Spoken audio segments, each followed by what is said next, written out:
Hey friends, in today's video we are going to learn how to change connection clip on Final Cut Pro. So let's open Final Cut Pro app. Here there is an ongoing project of mine. Here you can see there is a connection clip. It connects both this clip. So here, because of this connection clip, if we want to delete this upper clip, the bottom clip also get deleted like this. So how to change this connection clip?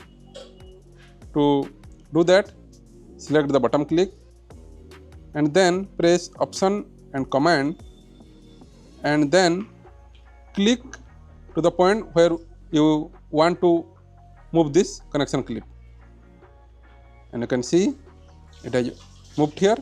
Now let's delete this clip, and you can see the bottom clip has not been deleted. Thank you.